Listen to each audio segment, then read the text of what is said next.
committees before you do that, or are you planning to do Nope, the time with us? I'm planning on doing just this one and then going into the next. Okay, doke. I get to the last one last time. They recapped, and then that was it. So we're taking about the same amount of time up Okay. in each meeting. Well, I think. Jackie, did you say something or? No, nope, I'm good. Okay.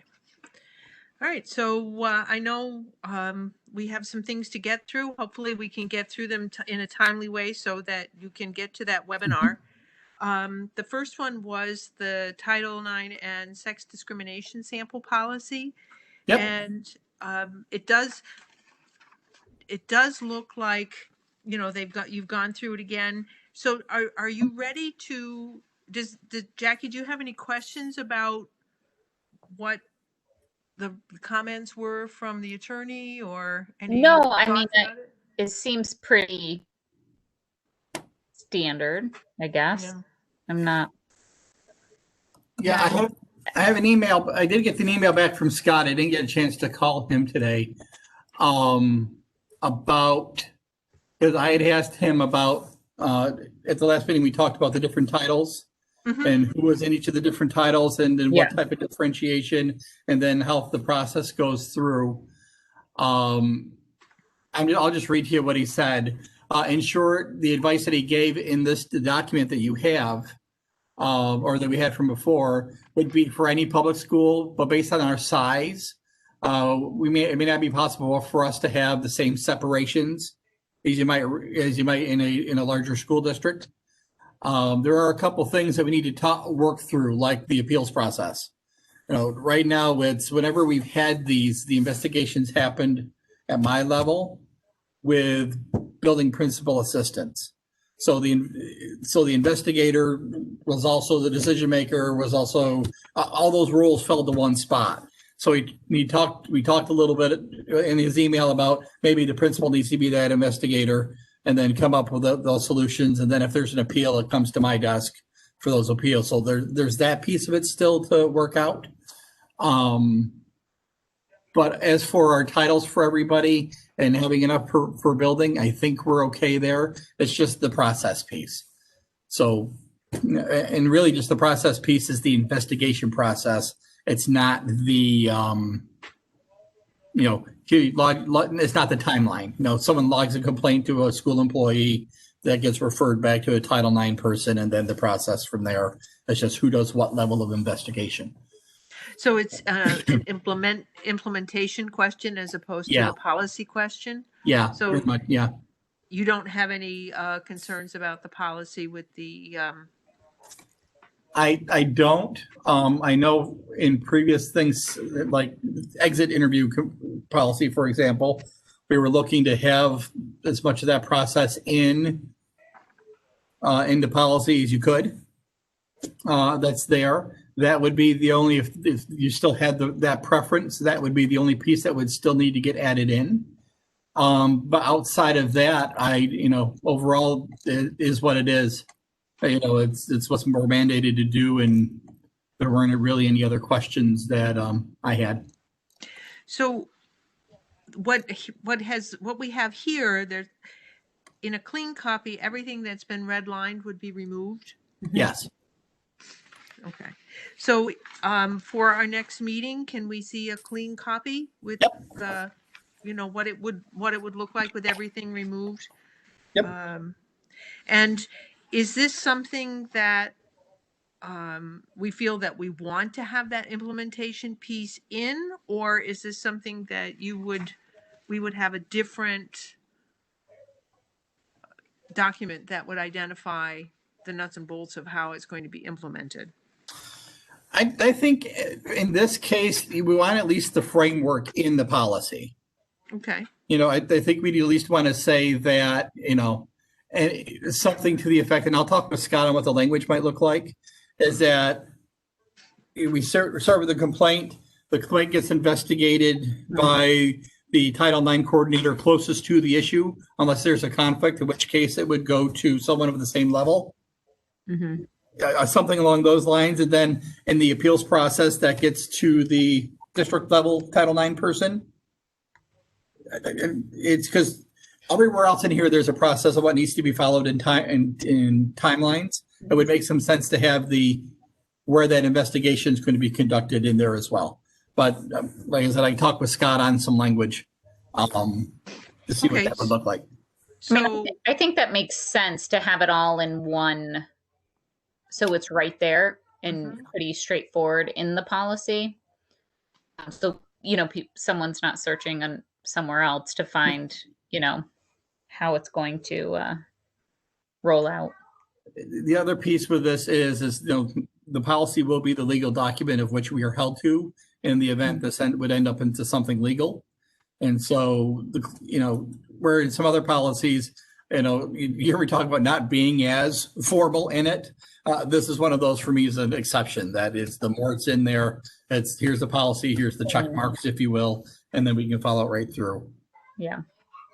yeah, that makes sense. So, Dr. Glover, are you able to add that language, just clean this up so that we take out what's been suggested that we remove that's not germane to our particular situation, and then add that implementation piece? Yep. for The us? only thing that's left in commentary in the version now is the language about titles and placements. All that other work's been done. Okay.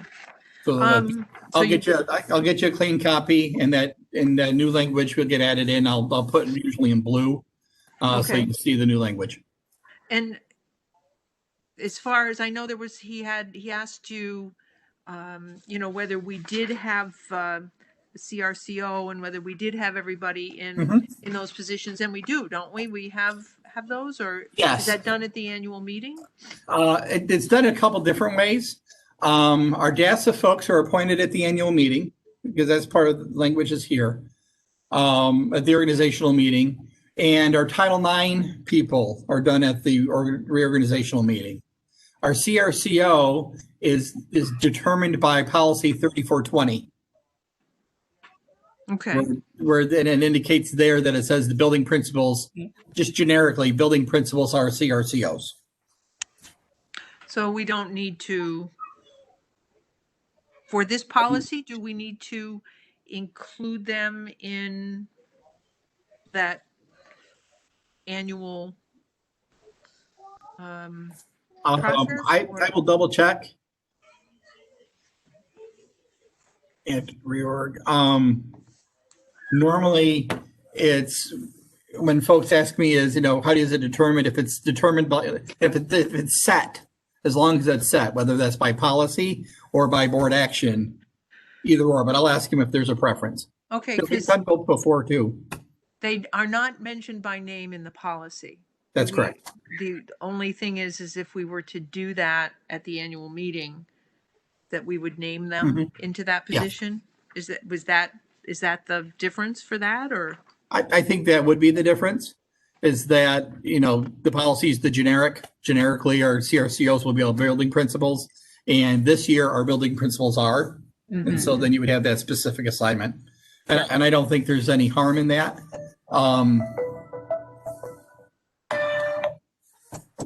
Sorry, it's my phone. I'm always aware of my background noise when I sit down. I don't hear it when I'm not sitting in front of this computer, but it's all of a sudden I'm very aware of it. So maybe it would, if it wouldn't hurt, then maybe we should just add it to the organizational meeting. Yeah, I don't think it hurts. If we were to, because we're naming someone specifically, I think it makes a bunch of sense. If we were just going to say, if we were just going to repeat what policy said, I would say no. There isn't a need. You've already done the work. But if we're going to be, here's our principals this year. These are our CRCOs by name. Then that makes sense to me. Well, it also goes back to Jackie's point that if you go to this one document, you will see everything there. Right. So you will see those people's name, or that we would have those listed. All right, good. Jackie, any questions about that, or? No, I'm good. Okay. The volunteer coaches draft language, Dr. Glover did add just the qualifier into it that, required by the state education department. Mhm. Is there any other questions or concerns about the policy before we move it forward? You know what? I forgot my one notebook that I wrote, but didn't Bob bring up, what did he bring up at our last meeting with that? His question was, what if the volunteer coach is the head coach? Yes, that's right. Okay. Okay, yes, that's right. Do we have to wrangle with that as far as policy language, or?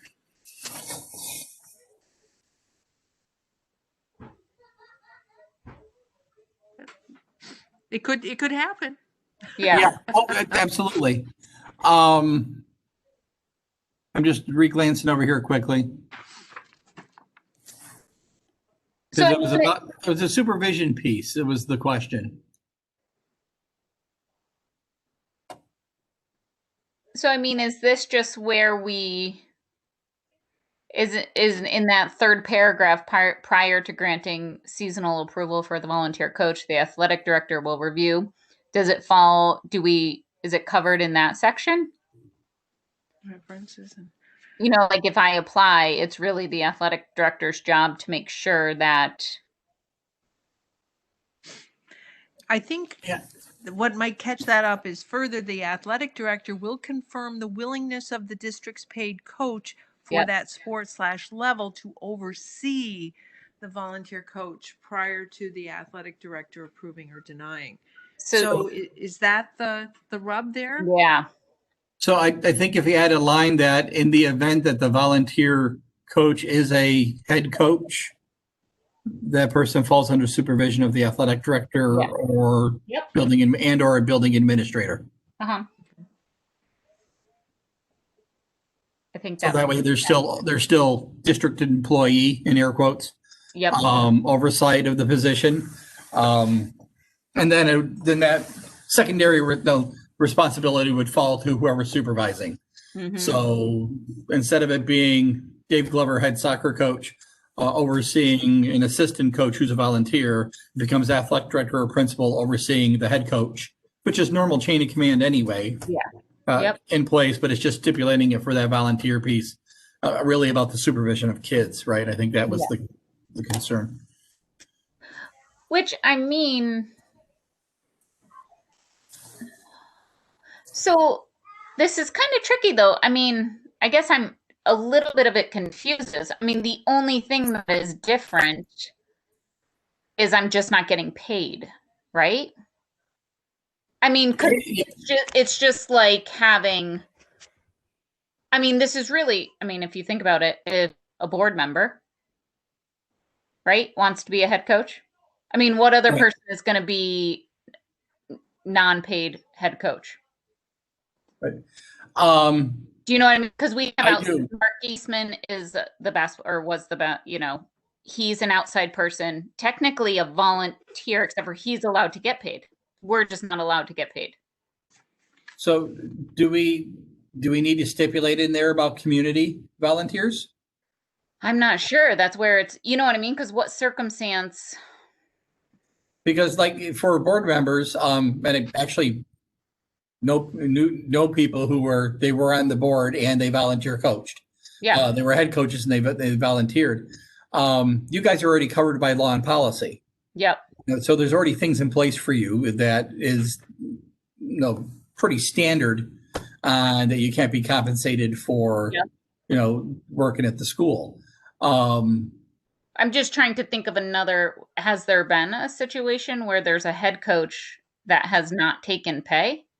Yeah, we've had some times where folks have come and not filled out their paperwork on purpose, just to volunteer their time. That's happened. Not often, but it does. But they're not getting. So they're not getting approved as a volunteer. They're getting approved as the head coach. This is Right. the difference, right? Right. Where they're applying for the position, they get approved for that position, and then they just fail to, Yep. get the stipend. And I This is think, where- I mean, I think, sorry. I know we're having the same thoughts at the same time. Mhm. I think in that first paragraph that Ann has is that kind of that defines what we're looking at. Mm-hmm. Volunteers are persons who are willing to donate their and so volunteers to serve in the capacity without compensation or employee benefits except for the liability protection in the district that's there. So that's I mean, what happens if I put in for the varsity field hockey coach? I'm not, but I'm just saying, what happens if I did? I would apply, right? I'd fill out the application, I'd get my stuff Right. done. I just don't get a stipend. right. So Right? I mean, I would still be the head coach, and where like I'd probably talk to the modified and JV coach to, supplies and.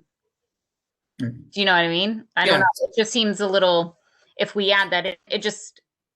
I'm trying to think of what situation would we really use the head coach piece for if we If- put it in there. if it were a community member just wishing to volunteer their time, Okay. I think that would be it.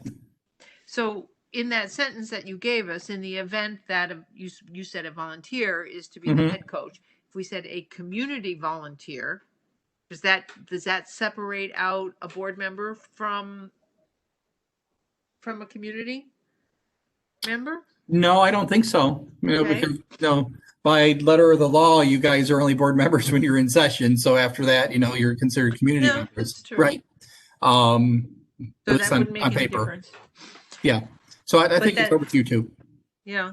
That also goes back to that first paragraph. A volunteer coach is a non-paid individual who's approved for the season to assist paid Yeah. district staff appointed to serve as a coach for one of the various levels. So, So that's what I mean. Like, this is for when they're not a head coach. Like, if they're Right. a head coach, they're still going to apply for that position. They just might not take pay. Right? right. Right. I don't know. I'm not sure we want to add something in there because I don't think it makes Yeah. much sense. Does it? Fine. The only place we have an assistant coach in the contract, I'm going to pull my contract just to make sure, is football. Uh-huh. That's the only place in the contract that I remember that we have an assistant coach in. So anyone else who's ever wanted an assistant coach, at least, the past 7 years, has always been a volunteer. Yep. I mean, so that's the piece what we're looking at. And then that's where the policy's concern came out of. It's Yeah. when you have someone in the head of their program, what's the to make sure that coach wants to have that assistant that's there. Yep. So can we leave the policy for somebody who wants to assist within the program?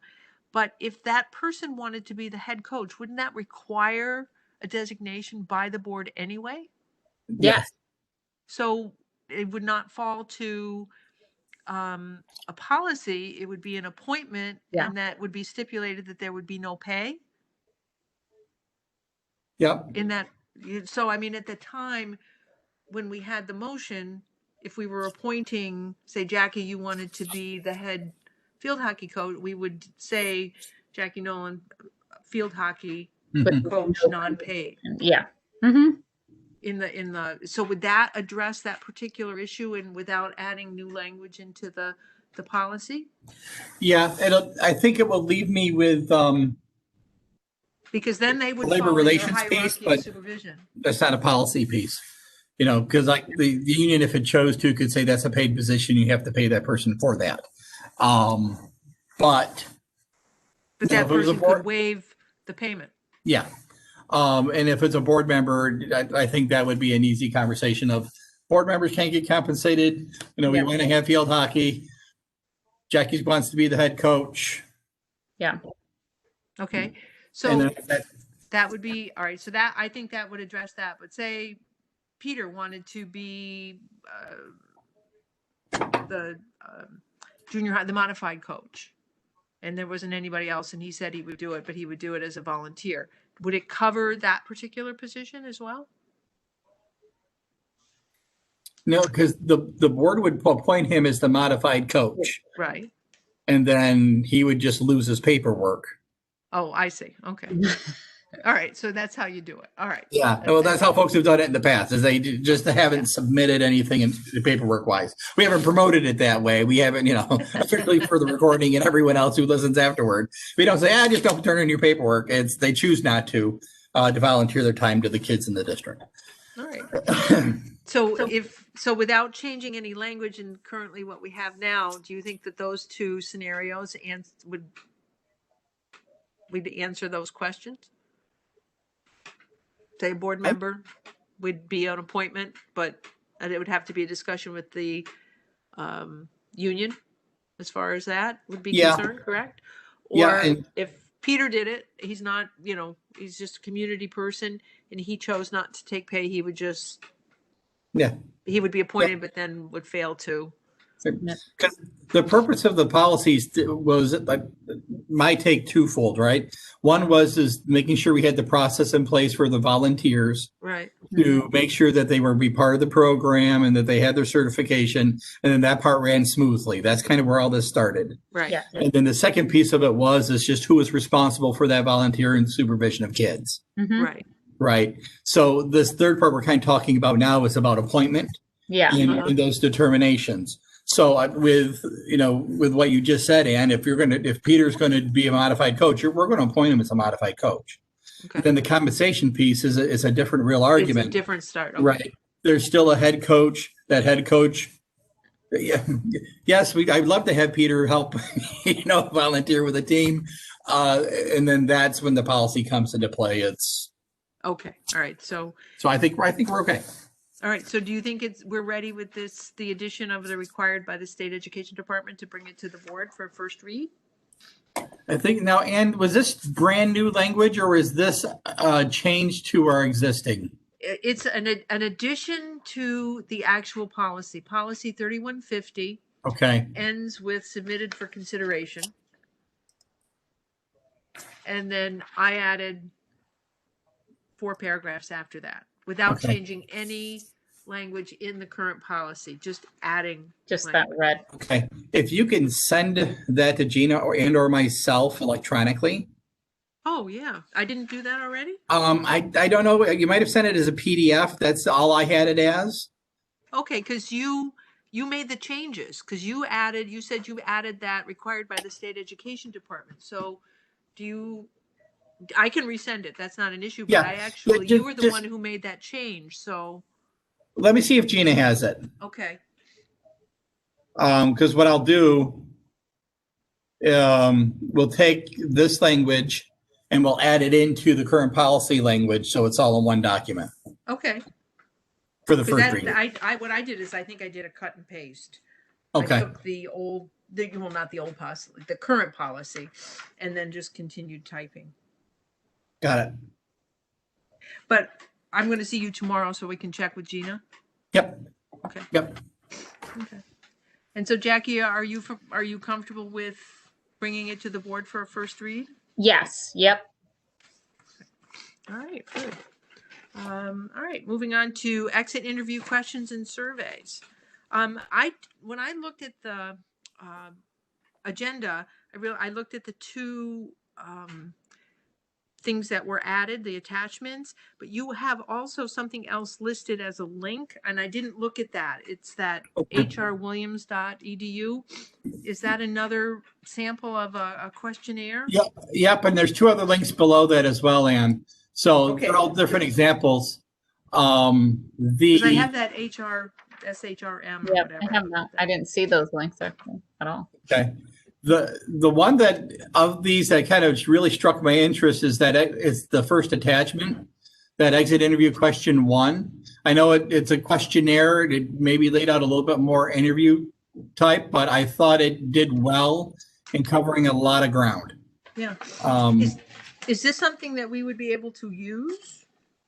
I mean, or do we have to buy into this or? No, that I want to say one of these actually had language associated with it saying that you could use it. Oh, okay.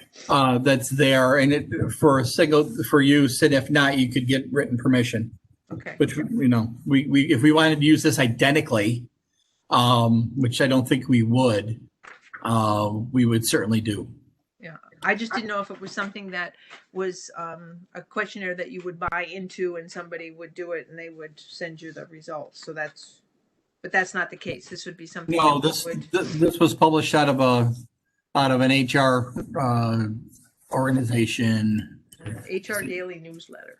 So I didn't know that was just all right. It did look kind of interesting. So Yeah, it's the. I'm just waiting for the. Yeah, it looks like it's like an HR type. Mm-hmm. It has membership, so I'm going to guess it's some type of organization yeah. that's there. So it's not like a contracted thing, but we can look into it. But I thought that was of the other ones, of all the ones we looked at, I like this one the best so far. Okay.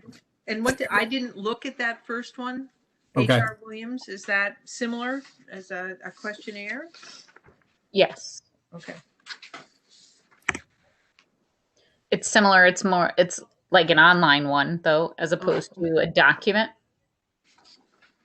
But it has similar questions. So Dr. Glover, are you suggesting that we kind of look at both of those and find things that are appropriate for our questions? Is that? Yeah, I think that's the idea of, take a look at formats and see how you feel about the format you see in them. See if there's any questions in there that jump out, Okay. that would you think are pertinent to what we're currently looking for. That's there. I know in the previous renditions, I know in the interview, there's also some of this is a little connected to the interview. Okay. So, so like what prompted you to seek alternative employment is kind of one of those interview questions, and there's part on the survey, so you can have a free answer to that. They had the supervision pieces in there that were part of the questioning, and it had relationships. It just covers everything. I just think it covers everything nicely. Salary and benefits, and it mixes up the questions in there well too. Some of it's kind of a Likert scale, some of it's short answer in bits and pieces. But yeah, take a look at these, see if there's anything else that kind of comes across. And I mean, the attachment that whatever this questionnaire number 1, I mean, I think like you said, it's covering everything, and I think it would be easily, we can change it to meet some of our specifics. We not sure we offer stock options or something with their benefits. Like that Life insurance. So yeah, I mean, I like, and like you said, there is scale, and then there are short responses, so you get a little bit more detail and specifics.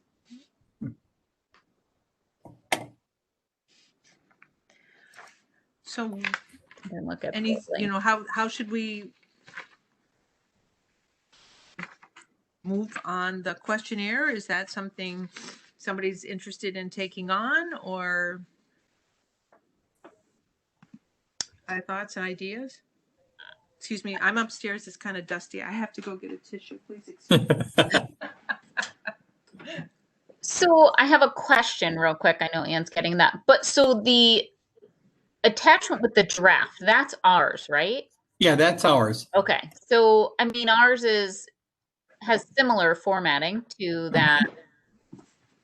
Yep. The attachment, but. Yeah, when the one that's ours had put together, this was just, here are all some of the ideas that we've talked about put together. So it's not it has some of the formatting, but not all of it. It has some things in place, but not everything.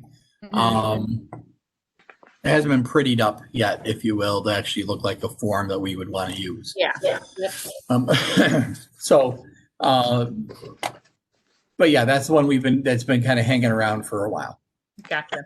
So, I guess here's where we are in this. I think if we right now just like that exit interview questionnaire one, it would be going in and taking out the things that we don't have, like stock options, and making sure that it fits and matches our needs, and making sure there aren't any permission issues for looking for use, and then putting it together and making it prettier, if you will, formatically, so it's set, and then be able to have that and put into place for use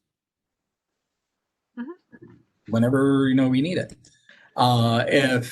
If you want to take some time and look over these other links here and some of the other ideas that are out there, then we can take some time to do that too. Okay. And I don't mind, going through and starting to make, compiling it and taking a look at what we had and, see if we can't come together with something that's not repetitive, but covers all of those. I don't mind doing that too. I can look at it. Okay. Mm-hmm. All right. So maybe for our next meeting, we can have a draft to. Yeah. Sure. Sounds good. Okay.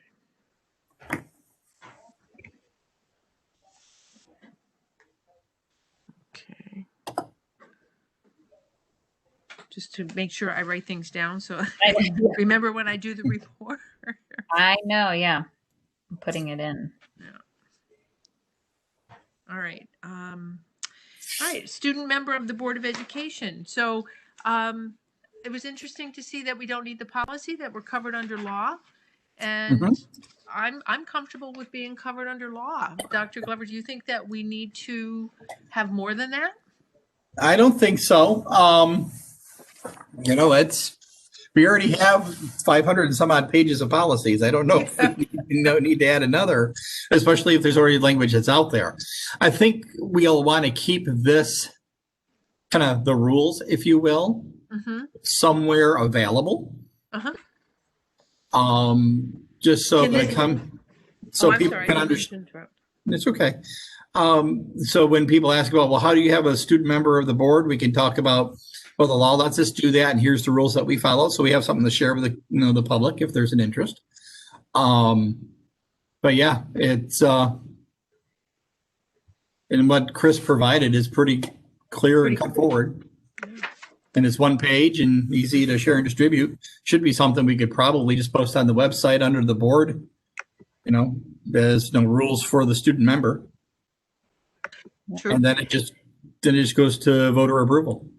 So I think I saw in one of the emails from Chris that either she or somebody from Gervin and Filazzo would draft the language that we would need for.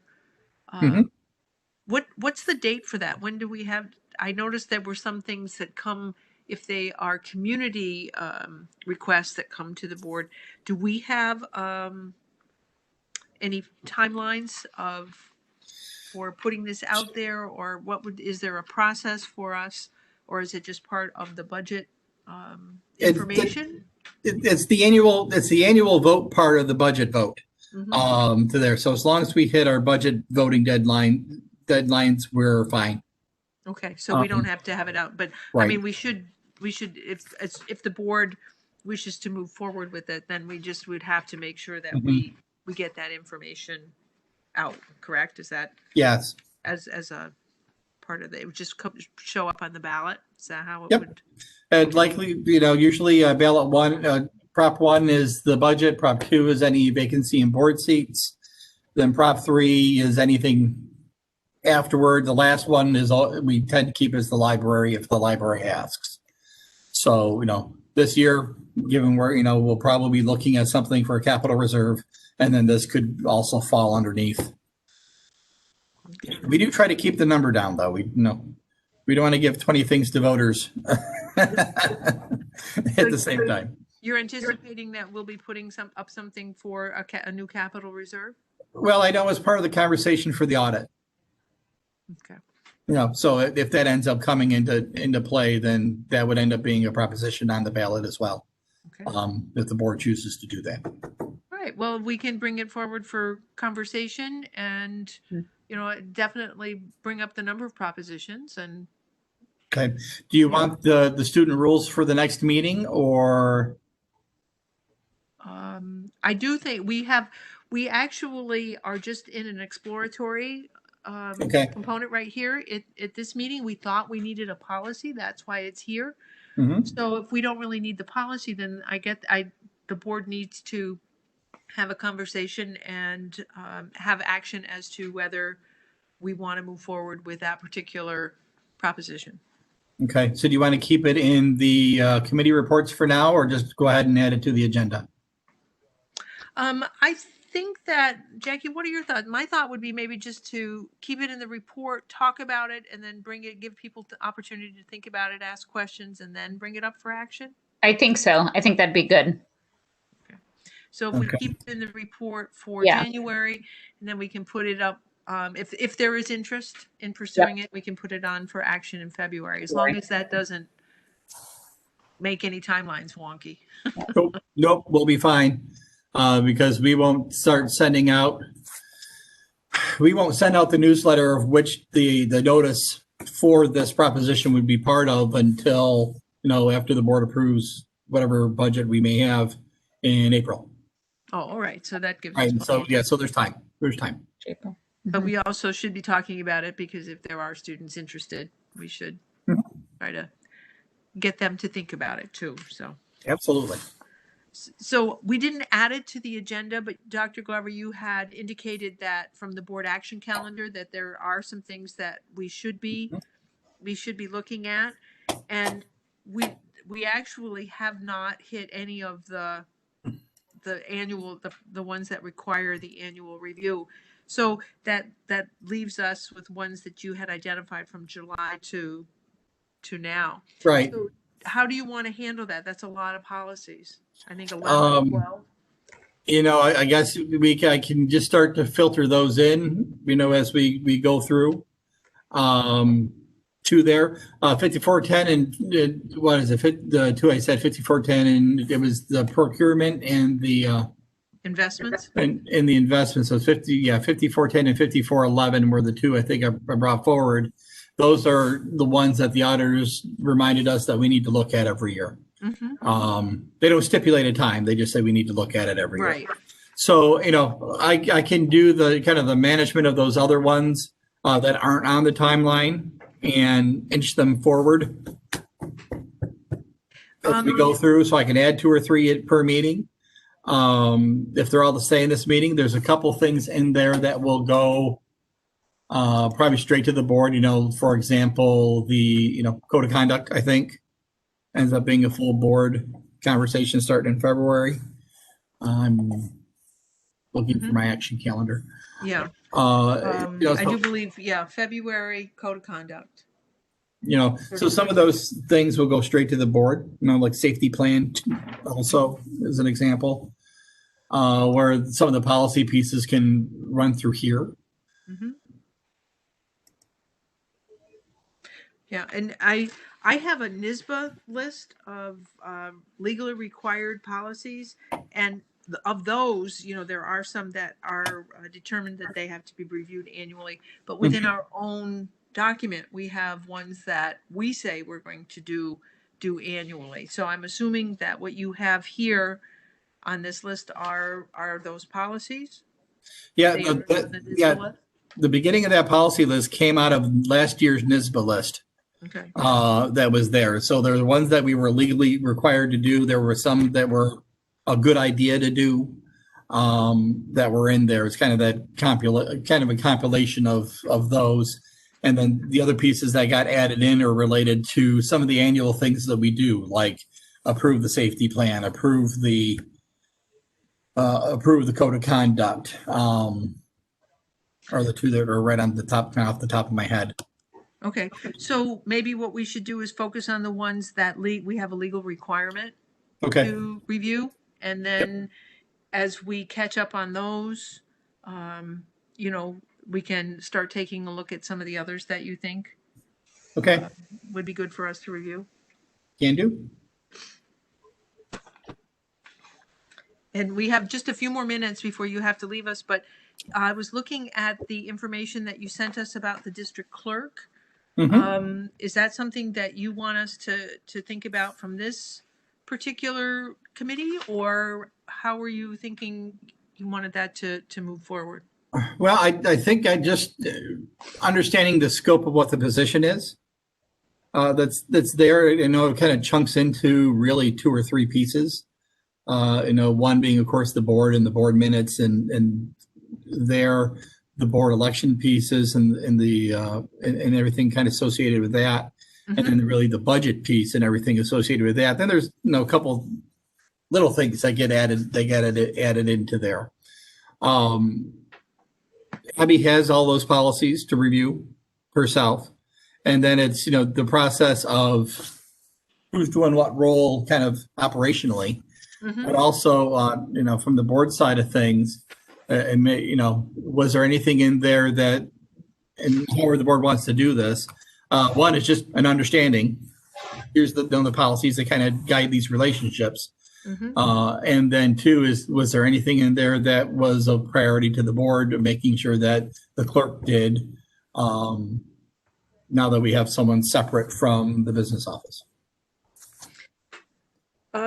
I did take a look at all of the policies just to see what they covered, and there were just a couple of things, and I don't know as if they would require policy changes or anything, but I know, like when I read about the duties, the clerk is supposed to be keep the policies, and that seems to be falling to this committee and to yourself. You have the policy book. So is that something that should change, or it should run through the clerk? Yeah.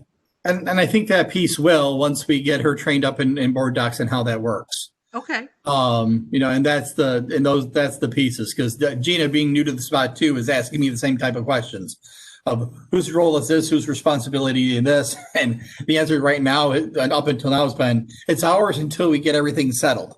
And so now, once we have Abby in, this, you know, the shorter meeting today will be a good kind of to get one meeting through kind of the life cycle. To training, then we can go back and look at some of those past ones to make sure they're in the board docs, and, you know, just for that follow up. And then it's, let's look at each piece and who does what part. Because and I think that's a good idea. I think the only thing that I thought is just a little arcane based on the way we do our visit now is it does say that the clerk will provide, it's almost like the paper copies of the things that will be we talked about at the meeting. But Gina is our super publisher for board docs, and only one person can be the super publisher. Right. So that may be something that would reside with Gina as opposed to Abby, as far as you know, making sure that that's out. But other than that, they seem pretty straightforward. And the budget information is really the notifications that she would be responsible for. So I felt comfortable with that. Jackie, did you get a chance to look through that? Yep, I did. Yeah, it seemed pretty like you said. Yeah. So you know, so she is. Karen used to go to meetings. Was that business officials or was that clerks? Do they have an organization for which the clerks can go, and they have mentors or training, or how does that work? There is a kind of a listserv for all the state's district clerks, some grand thing, and she's part of that already. Okay. And I'd been sending Karen to district clerk training probably for the past 3 or 4 years, as NISBA does it for district clerks every year. And we'll do the same for Abby. If she's able to go, we'll send her to that as well. Up front, just to learn the job, but also in the successive years is to keep up with it. And then, you know, that kind of networking and social piece to understand the position is good too. And NISBA does a nice job with it. So we'll get her into that. But I want to say it takes place in September. Oh, okay. If I remember right. So it's a little bit a ways from here, but no, got Gina for help, has that listserv for help. I think I want to even say there's a more local, kind of like the BOCES level district clerks have a listserv too. So that we have friends and neighbors in other districts that are willing to help. So we have support for her. Okay. All right. Well, that's good. So I are you going to just help her to understand? I mean, you've given her the policies, so Yep. you had mentioned something about making like a comprehensive job description. Is that something you think you need to do, or is that you believe that the policies are Well, inadequate? I think what we'll end up doing is charting something out, so it's like, here's the task, Mhm. agendas. So for superintendent's office agenda, built with the board president, there, minutes, here. So here's our part of it. Here is the clerk, meaning my office's part of it. Here is the district clerk's responsibility part of it, and in there, just so there's some clarity on where does each of this go to have the basics taken care of. And then as we move along and see how we're working together and how, not having someone in-house doing that work, to see, because I can see some of that needing to change, like special meeting notification, for example. That posting usually happens, posting internally and happens around the school. If Abby is away, right, she's not here working, that's something we'll do. Yeah. Just, for example. So then I think you're probably on the right track with that. That's not really a policy issue for us because the policies, They're there. we'll guide that. But so for next month, we'll just do a final review of the Title IX policy. We're moving the volunteer coach policy draft language ahead. We'll take a look at the interview questions and survey for exit interviews. And is there anything that we should be doing on that action calendar? Are you anticipating are you anticipating any changes to those required policies for review? The ones that we have the investments and I am not. The past 2 years, we've done some pretty extensive policy review that are in place. So I don't, unless the state comes up with new language, I don't really see any major changes to any of those policies here. Yeah, because we did the purchasing, we did the procurement ones, we went through all of those. Yeah. So are you, Jackie, are you comfortable with just moving those up to the board for, I mean, we just have to, what's the process? We just have to reapprove them, or do we just have to review them? Or what's the action that needs to happen as far as the review of the policies? They simply need to be reviewed, is what the language is that the board has to review those policies annually. So it would be a motion to, would it be a motion? I mean, it would be action? I would say no. It's more of a discussion information type item. And then in that discussion, if the board says, you know what, we need to make some changes, then that'll end up into some type of action on it. If not, you'll have it in the minutes and you'll have it on the agenda that the policy was reviewed at that meeting with no changes made. And so, yeah, we'll have our record that the policy was reviewed, and we'll move on. Okay, all right. So if you're not suggesting any changes at this point, we might as well do those ones that the audit is identifying, but that would not affect our committee meeting. Is there anything else that you think that we would be looking at for next month? Let me take a peek at the calendar and see where those requirements are. Okay. And then I'll pull 2 or 3, depending on how far behind we are. Okay. And we'll go from there. All right. So, Jackie, anything else that we should be considering? No, not that I'm. So we give Dr. Glover a few minutes to go from one meeting to the next. So we've done meeting. I know. Luckily, this one I don't have to have set up for, so we aren't going to, run into. I'm not going to say there's not going to be other problems with New York State, but at least they aren't going to be mine this time. Yeah. So we will remember that if we have a special meeting on the same night that you have scheduled a couple more minutes in between. A Yeah. couple more minutes in between. So if you had put a stop date or stop time at like 5:55 and we tried Yeah. to log in at 6, then we could have done it. So Yep. And I think I can set a meeting for 5 minutes, and I didn't. I probably set it for 15.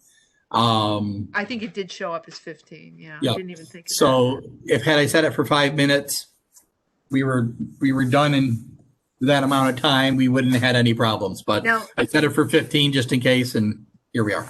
and it wouldn't have shut us out after 5 minutes, right? No. No, but it No. just okay. All right.